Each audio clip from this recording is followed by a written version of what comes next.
সংগ্রামী গাজীপুরবাসী, এই বাংলাদেশের ইতিহাসে এক স্বৈরাচারী শাসক ছিল।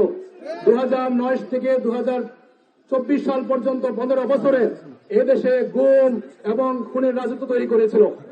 আমাদের অসংখ্য নেতৃবৃন্দ জীবন দিয়েছেন, আমাদের অসংখ্য সহকর্মীরা মামলা খেয়েছেন, হামলা খেয়েছেন, তারপরেও দমে যাননি। এর এই অংশ হিসাবে 2024-এর সেই লাল জুলাই আসলো। সেই লাল জুলাইয়ে আমাদের তরুণদের, আমাদের যুবকদের, আমাদের ছাত্রদের যে আন্দোলন হয়েছিল, সেই আন্দোলনে গুলি করা হলো এবং বাধা দেওয়া হলো। সেই বাধা তাদেরকে আরো রাঙিয়েছে। তাদের অন্তরে তুমুল ঝড় তুলেছিল। তারা বলেছিল, বুকের ভিতর তুমুল ঝড়, বুক পেটেছে গুলি কর। আমাদের সেই আবু সাইদ, আমাদের সেই মুগ্ধ, তারা শহীদ হয়েছে, কিন্তু এই শহীদের সাথীরা রয়ে গিয়েছে। তাই আজকে যদি জুলাই সনদের সাথে, জুলাইয়ের এই গণভোটের সাথে তাল বাহানা করা হয়, তাহলে আমরা বলে দিতে চাই, জান দিব কিন্তু জুলাই দিব না। এই গাজীপুর থেকে জুলাইয়ের জন্য আমরা আন্দোলনে রাজি আছি ইনশাআল্লাহ। ইনশাআল্লাহ। সংগ্রামী গাজীপুরবাসী, প্রিয় সাংবাদিক বন্ধুগণ, আমি আরেকটি বিষয় বলতে চাই।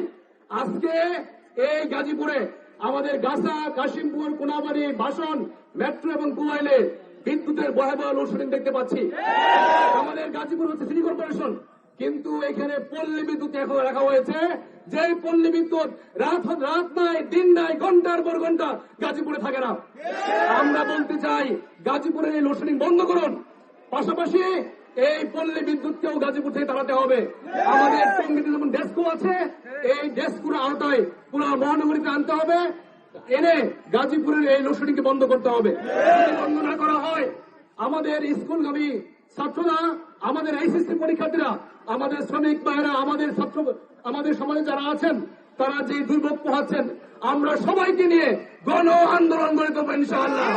আমি অনতিবিলম্বে পল্লী বিদ্যুৎ সহ বিদ্যুৎ কর্তৃপক্ষের দৃষ্টি আকর্ষণ করছি, গাজীপুরে কোনো লোডশেডিং হবে না, হবে না, হবে না ইনশাআল্লাহ। আপনারা রাজি আছেন ইনশাআল্লাহ? সবাইকে ধন্যবাদ।